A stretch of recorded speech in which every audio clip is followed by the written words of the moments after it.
All right, so Physics 12, we're going to keep going with our work on circuits. In that last video that I had you watch with the crash course, you would have noticed at the beginning they start talking about things like electromotive force and the internal resistance of a battery, and you might have thought, well, wait a minute, we didn't actually talk about this in that last video on Kirchhoff's laws, right? This was actually kind of a lesson I was going to plan for today. So you already have kind of seen a little bit of that. And now we're going to get like some more specific examples, kind of working through some examples dealing with that electromotive force and terminal voltage versus internal resistance in a battery and that kind of thing. Okay, so I'll go through my my notes and my examples. I've also posted a supplementary video because it's very similar curriculum, as you'll notice, in different provinces, and this particular physics teacher has a whole bunch of stuff uploaded and did a few YouTube videos, and it's actually where a lot of us get our other resources, right, sharing amongst teachers. So you might see when I'll upload this video of my stuff, and then I'll upload his video as well. It kind of explains a lot of the same stuff, a lot of the same definitions, same formulas, even some of the similar examples. Okay, but again, it's just, if you need to hear it from a different voice or from a different perspective, and maybe he'll say something that clicks with you better than what I did, right? It's just another option that you have to kind of say, okay, yeah, this is helpful, or I want to hear it again in a different way, whatever works for you, okay? So feel free to take a look at that one as well, and kind of go from there, okay? So like I said, this particular lesson is going to be on terminal voltage and electromotive force. At the end of this, we're pretty much done with like the main part of circuits, and all that I'm going to kind of finish off with this week is looking at electromagnetism. That one is, and we're going to have one more assignment just basically on dealing with circuits and parallel and series circuits and Ohms Law, Kirchhoff's Law, that kind of stuff. Okay, so that's going to be kind of the focus this week. Is you'll have this video, an assignment with circuits, and then some other videos. I don't think I'm going to make those ones. I think I'm just going to find those same ones from that same other teacher, or some supplementary ones on electromagnetism. And there's not going to be any assignments on that one, just kind of worksheets and kind of material that you can kind of look at, because that kind of ties up the rest of this online week of learning. Okay, I will still provide a work package of like reading material and questions and worksheets and answer sheets for the unit that we didn't get to on like modern physics. Okay, so there's a combination of things that I have, some slides that I have with worksheets, as well as kind of just like a reading package that you can kind of go through and fill in some blanks, and that'll be made available for you as well. And again, you can just choose to work on that or not, just have it available for you if you need it next year, however you want to do that, okay? But right now we'll get into this lesson on terminal voltage and EMF, or electromotive force, okay? So some terms to discuss as we get into this. So we're going to be talking about terminal voltage, right? And this is the voltage output of a device measured across its terminals, okay? And you might remember, I'm kind of going to go back to my screen here. You might remember when we were talking about kind of some circuits and stuff, and I drew a circuit here, and I had said if we were measuring resistance, and you saw on your circuit this value of A, right? That's an ammeter. An ammeter measures current. And when you place an ammeter within a circuit itself, you have to place it in series, right, within the circuit itself, okay? Now, the thing that measures voltage is called a voltmeter, but a voltmeter actually has to be placed in parallel. So what you would do if you had a device of a voltmeter is you'd have these two kind of, terminal ends. One would connect to the positive terminal, right? One would attach to the negative terminal, and then across it, you have this voltmeter, okay? So there is a difference between how you measure current and how you measure voltage in a circuit itself, okay? So an ammeter is what's used to measure current. It has to be placed in series with your resistor, right, within the circuit itself in order to be able to correctly measure current, and a voltmeter has to be placed essentially in parallel, going across the terminals of the battery to be able to correctly measure voltage, okay? So when we talk about terminal voltage in this definition, okay, it's the voltage output of a device measured across its terminals, right? So if you were to actually measure across a battery and see what the voltmeter tells you, that would be the terminal voltage. Now, what you'll notice is, not all, a battery might say it's a 1.5 volt battery, but then when you measure across, it says it's only 1 volt. It's like, well, what happened there? Okay, so there's a difference between that terminal voltage and what that electromotive force is. Now, it's not actually a force. It's still just voltage. It's still just potential. And the electromotive force is essentially the maximum ideal voltage generated by a battery, right? So if the battery was perfect and there was never any loss of voltage or potential due to internal resistance, then this would be the electromotive force, right? But because of internal resistance, right? So internal resistance within a battery or any other type of voltage source, right? There's some energy loss due to heat, okay? And that results in your terminal voltage being less than the actual electromotive force, okay? So within that kind of circuit scenario, right, the electromotive force would be kind of that ideal voltage, okay? And then your terminal voltage is actually kind of what's happening once current is flowing through it, okay? Now, when we kind of get to the formula, you'll see how the next couple things tie in, right? But once that battery is connected to a circuit and current is flowing through it, that's where you're going to get a little bit of a voltage drop, okay? Because there is, like I said, a little bit of internal resistance within the battery itself.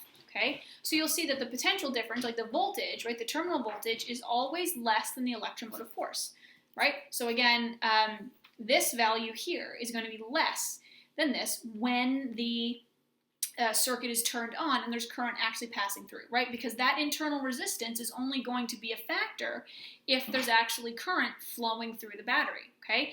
If it's not, right, if there is no current flowing through the battery, then the terminal voltage and the electromotive force would be the same because the potential still exists for it to be equal, right? But it's then once you turn the current on, you realize that you've lost a little bit due to that internal resistance, and then this terminal voltage is less than the electromotive force, okay?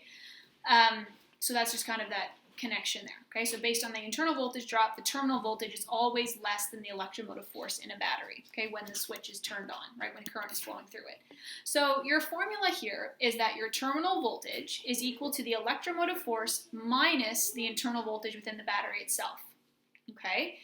So that internal voltage drop, right, is going to be found by multiplying the current, right, so using Ohm's law there, right, voltage is equal to current times resistance, and I'm just using a small r here to represent internal resistance, right, of the battery itself versus the entire resistance of the entire circuit, which we would typically use as capital R, okay? So again, your terminal voltage would be your electromotive force minus the internal voltage drop within the battery itself, right? An alternate way you can, rearrange that formula into this one, right, is to say that the electromotive force is equal to the terminal voltage plus the internal voltage drop, right, that happens within the battery. And you can kind of do a little bit of a neat little substitution here, where if this is your your terminal voltage, and this is the internal voltage that was dropped, right? This was coming from taking the current flowing through the battery and multiplying it by the internal resistance. But remember that voltage in general, using Ohm's law, is current multiplied by overall resistance. So again, if you just kind of take a look at how we could set this up, right? What you've got here is this idea of your electromotive force equaling your terminal voltage plus that internal voltage there, right? So we kind of start it this way. Okay, so your terminal voltage is going to be the current multiplied by the entire resistance, right, of the circuit. Okay, and that's just Ohm's law. And then this is the current flowing through the battery multiplied by the internal resistance, and the current is going to be the same, right? So you could actually rewrite it like this. Right, so that's just another different way of rearranging that to get an idea of what's happening between the electromotive force and then your terminal voltage of the battery, and then the internal voltage as well, right? So your electromotive force is just the sum of the terminal voltage plus the internal voltage in the battery, and again, using Ohm's law, being able to tie that in with current and resistance, internal resistance, and resistance of the circuit itself. Okay, so going back, so just a couple other things to note about internal resistance, right? So we all know that batteries can go dead, okay, because basically what happens is that the internal resistance within the battery itself, right, it builds up until that internal resistance matches that of the electromotive force, right? So essentially what ends up happening is that you don't have enough potential energy to be able to run your circuit anymore, okay? So that's, that overheating or, the use of the battery over time will cause it to wear down. Okay. Now, your EMF, so your electromotive force and your terminal voltage, are actually the same if the battery has no internal resistance. And again, that makes sense, right? I'll quickly go back to our formula there for a second, where, again, if there was no internal resistance whatsoever, this would be gone, and what you get is that idea of just your electromotive force being equal to your terminal voltage, right? And again, if there's no current running through the circuit, right, there's no internal resistance happening within the battery itself, okay? So as long as there's some internal resistance, then that means you're going to have a different EMF than you are going to be for internal voltage, right? And that's, that's the reality. In an ideal world, no, there's no internal resistance within the battery itself, but that's not how it works, okay? And again, if you've got a switch on a circuit that's closed, then you've got current that's able to pass through, right? And that's going to cause your battery to, again, go through that, loss of some potential, have a voltage drop, right? Because there's current passing through it, through that little bit of resistance, okay? But then again, if your switch is open and you don't actually have a closed circuit to be able to have current flow through, then your EMF will equal your terminal voltage, okay? So just kind of speaking of switches being open and closed, I thought this was a good time to just quickly show you a few more symbols as you go through some worksheets with circuits, okay? Just to kind of have an idea. So a few of these symbols I've already talked about, right? So I've shown you that this is what the battery looks like, and the long side is the positive end and the shorter one is the negative end. We've seen resistors, right, looking like this. Okay, I have shown you that this is an ammeter. I just showed you on the board that voltmeter. This is what a switch looks like. Okay, if the switch is open, you can clearly see that there's no connection between these two wires. So clearly, you can't get current flowing through them. However, if you've got that down, then your switch is closed, and again, you've got current flowing through. Okay, here, this would be like a battery, right, where you actually have multiple kind of lines there showing that there's more than just one little positive and negative end, right? If it's a variable power supply, right, you kind of see that same thing, but there's like this arrow going through it. If something's connected to a motor, you can see this circle with an M. If it's a light bulb, you get this kind of image with the filament in there. Okay, these are your common ones. Okay, if conductors are crossing with no contact, you just see them crossed over with an X. If there is contact, you kind of see that circle there. If you've got a DC generator, that's the general symbol for it. We won't deal with those as much, but just so you have kind of a reference going forward about some of these symbols if you do see them in some circuit diagrams. Okay, so the next thing to kind of tie in with this idea of EMF and terminal voltage is the idea of recharging a battery, okay? So if a rechargeable battery is actually being charged, an external voltage is applied to that battery, okay? And in order to force those electrons back into the battery, right, to actually give the battery that potential energy it needs to work again, okay, the external voltage has to be greater than the EMF of the cell being charged, right? So if you're wanting to try and recharge that battery, you have to have an external voltage applied that has to be more than the potential, right? Because, again, we've talked about how electric current flows from high potential to low potential. So if we're going to connect those two things together, we need the thing that we're connecting to. If we want to charge the battery, whatever it is that we're connecting it to needs to be more than the battery, okay? So that external voltage of whatever that object is has to be greater than the total maximum potential, so the EMF of that cell being charged. So it kind of gives us a slightly different formula here where the terminal voltage is actually equal to the EMF. And this is the terminal voltage of the outside source, okay? The external voltage of the outside source has to equal the EMF of the object we're trying to charge plus that same current times resistance, okay? And we'll look at some examples with that as well. So time to look at some examples 1 through 4, okay? So in this first one, we have a 12-volt battery which has an internal resistance of 0.220 ohms. What is the terminal voltage of the battery when a current of 3 amps flows through the battery? Okay, so let's go through this one together. So again, what you're seeing here is, right, the battery here. And this is showing you that there's an internal resistance within the battery and then the EMF here, right? This is the resistance of the load in the actual circuit itself, and then this is measuring, this is a voltmeter connected in parallel, measuring the voltage drop of that particular resistance. Okay, so in this case, what we have is we know that there's a 12 volt battery, but within that 12 volt battery, we have an internal resistance of 0.220 ohms. Okay, and we're being asked what's the terminal voltage of the battery when the current is being flowing through it. So let's solve that one. So once again, we start by listing off the things that we know, right? So we were told that the internal resistance of the battery itself was 0.220 ohms. Okay, now it was a 12 volt battery, which means that that would have been its like maximum potential. So that's actually our electromotive force, right? So like our EMF there is our 12.0 volts, right? And we know that the current flowing through that is 3.00 amps, right? And we're being asked for what is the terminal voltage. Okay, so again, we can set up that formula, right, that we had talked about, where the terminal voltage is equal to the electromotive force minus the current, like the voltage internal. Okay, so once we've got that set up there, okay, we can, away we go, right? So our terminal voltage is our electromotive force of 12 volts minus our current, which is 3 amps, multiplied by our internal resistance of 0.220 ohms.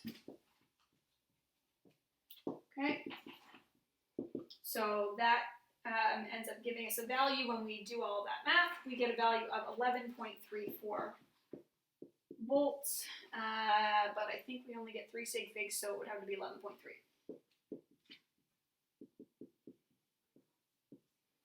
Okay, so that would be the terminal voltage there, right? So it was a 12 volt battery, but once we run a 3 amp current through it, and there's an internal resistance within the battery itself of 0.220 ohms, right? This value here would be the internal voltage drop, right, of the battery itself, and that has to be subtracted from the electromotive force to give us what our actual terminal voltage is of that battery of 11.3 volts. All right. So going back to our notes, right? So there you go. There's your answer. Same thing. All right, so this is a sample problem that deals with that other concept that I talked about recharging a battery. Okay, so let's say that there is a 12 volt car battery that's being charged by an alternator that is able to supply 15 volts. Okay.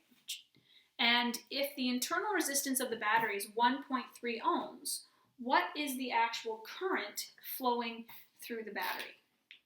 Okay, so in this situation, right, this is the one where a battery is being charged by an external force, right? So this is the one where we talked about that the terminal voltage, right, of the 15 volts would have to be greater than the electromotive force of the original thing being charged, which is 12 volts, and now we're trying to look for the actual current running through. So we would switch this up a little bit, and for example 2 here, what we have is that the terminal voltage that we're going to use, right, because it needs to be greater than the thing that we're charging, that's what we're going to use as our 15 volts. Okay, right, that's from the alternator. Then you've got your electromotive force, right, of the thing that we're charging, which was a 12 volt battery. And we knew that the internal resistance of that battery was 1.3 ohms, right? And we're asked about what is the current running through, right? So again, with this one, because we're charging it, we're using a slightly different formula, right? That switch, where the terminal voltage is actually the electromotive force, right, plus the current multiplied by the internal resistance there, right? So this value was 15. This value was 12. Our current is what we're solving for, and this was 1.3 ohms here. Okay, so this is just a matter of rearranging. We would subtract the 12 from both sides, so 15 volts minus 12 volts, and then divide by the 1.3 ohms will equal our current, right? And that gives us a value of 2.3 amps is the current running through that battery there. Okay, so just again, reading your situation carefully. Is it a situation where you just got a regular circuit and there's a potential drop happening due to internal resistance and current flowing through the battery? Or is this a situation where something is being charged externally? And if it's being charged externally, we need to use a slightly different variation of the same connection between electromotive force and terminal voltage. Okay. All right, there we go. So here's sample problem number 3.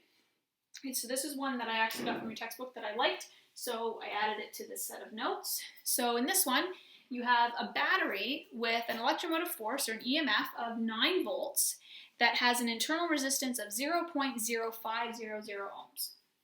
Okay. Calculate the potential difference lost to the internal resistance, so basically what is that VINT, right? And what would then be the terminal voltage of the battery if it's connected to an external resistance of 4 ohms. Okay, so just kind of give you a visual here of what's happening. What you kind of have here is, all right, well, here's your battery, right? Within the battery itself, right, you've got your positive and your terminal ends, but then there's this kind of like internal resistance within the battery itself, okay? And then there's also a load, right, that's there. So what you have is that this would have been a 9-volt battery here, okay? You have that this value, the internal resistance, is the 0.0500 ohms, and you also have that the resistance of the load is 4.00 ohms, right? And we're interested in what is that internal voltage drop, and then what is the actual terminal voltage of the battery as well. Okay, so if we go to that equation that we've got set up, right, we know that the terminal voltage is equal to the electromotive force, or EMF, right, minus that, actually it's minus the internal voltage drop, right? So the overall potential, and under ideal circumstances, subtracting the internal voltage drop due to just the battery having current run through it itself, that will give us our terminal voltage. So you'll notice that what we're trying to find is this and this. These are the two things we need, okay? So remember that this is a value that we were given as 9 volts. This can be found by taking our current and multiplying it by our internal resistance, which is that 0.0500 ohms. So what we need here, though, is current. So remember, Ohm's Law was that voltage is equal to current times resistance, which means current is equal to voltage divided by resistance, okay? And in this kind of ideal scenario, the voltage that we have would have been 9 volts divided by the entire resistance that it goes through, and the entire resistance that it's going to have to pass through is a combination of the external load here at 4 ohms and that internal resistance of 0.0500 ohms. So that total resistance that it's going to have to encounter is actually the sum of those two things, which is going to be our 4.05 ohms here, right? And that will give us the current in this particular situation, okay? So we do that division. We get a value of current to be 2.22 amps, okay?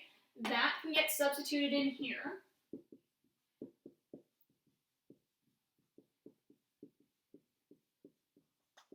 Okay, so what we get is this 9 volts minus, when you do this multiplication, you get 0.111 volts. Okay, so that means that we know now what is the internal voltage drop within the battery itself. It's 0.111 volts, okay, which means the terminal voltage is the 9 volts minus the internal volts, so the 9 volts minus the 0.111 volts, which gives us a terminal voltage of 8.89 volts as our VT, right? So these are our two answers, right? So our internal voltage drop within the battery itself is that 0.111 volts, and our terminal voltage of the battery is 8.89 volts there. Okay, so we've solved that as well. Okay, so our last example that I want to look at isn't so much connected with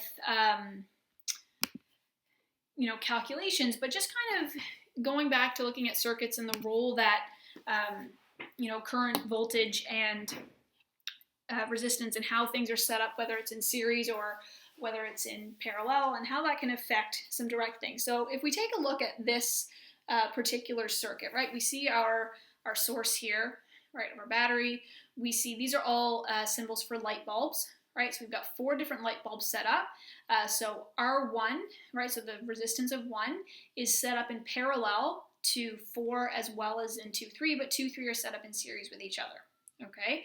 What you've got here is a switch, okay? So if this switch is open, we can't create a closed circuit here. So options that we would have if the switch stays open is you've got this cycle here, right, this path. We get stuck here, can't do anything, but we can go all the way around 4 instead, right? And so in that path, right, so you got one path that just lights up R1, and in the second one, we come around, we light up R4, and we hit R3 on the way as well. Now, if we close this switch, right, then we've added in another path that current can travel, right, and it will pass through R2 and R3 as well, okay? And then you still get this one that comes through this way. So it's just basically asking about, in comparison from when the switch is open to when the switch is closed, what happens to the brightness of the bulb in R1, okay? So we're just gonna talk through them, but when the switch is closed, R1 actually isn't gonna change, okay? The switch doesn't impact the amount of current that this bulb is receiving, therefore whether it's open or closed is actually irrelevant, right? So again, if you look at that, okay, there was current passing through here anyway, right? And it was being split this way and this way, right? Because this was a junction point. So, we know that the voltage drop was the same, right? Here and here, okay? So in this case, right, the current has a choice to either come down this way or go this way, and the amount of current is still gonna do the same thing even when this is closed, because then it's gonna break off again afterwards. So it's still gonna get that same amount of current flowing through it, and it's not actually going to have anything change, right? The resistance would have remained the same, the voltage would have been the same, and if the current stays the same, nothing's actually going to happen to the brightness there in R1, okay? The other thing you can even talk about in that case as well is the fact that, by closing this switch, all of these bulbs are in parallel, so, they all get the same anyway. All right, what happens to the brightness in R3 though, right? If we close this switch, what happens there? Right? Well, R3 would have been lit up anyway, coming through this path here, right? But it was along that same idea as R4, right? It had to, use up some of that same current. However, if we close this switch, now R3 is able to get current from this path coming down here, as well as this one. So it actually gets more current. R3 is going to get more of that current, and that's going to mean that it's going to be brighter, right? Because its resistance and voltage would have stayed the same, and if it's got more current, it's going to have a brighter bulb, right? So as the switch is closed, R3 is going to get brighter because more current is able to flow, okay? The next thing we can talk about is what's going to happen to the voltage drop across R3, right? So again, if you think about it, the resistance stayed the same, the current was upped. So think about that, Ohm's Law, V equals IR. If the resistance didn't change, but the current was upped, that means that the voltage drop, right, because this is going to burn brighter, right, it's going to suck up more of that potential energy, okay? So the voltage drop would also increase, right? So you see that there, right? So the voltage drop at R3 is going to increase as the current will be able to flow when the switch is closed. It means that your V equals IR, right? If your current is going to increase, that means your voltage drop would be increased as well. Okay, and finally, we can discuss just the voltage drop in R4, okay? So again, when the switch is open, right, current has 2 pathways, here or here. When we close this switch, current now can go 1, and then 2, and then path 3 over here. So what that's going to mean is that R4, right, in this path here, is going to actually get less current passing through it, right? Because now some of the current has decided to go this way. So again, with things in parallel, right, the voltage same here, and same here, right? So the voltage is the same.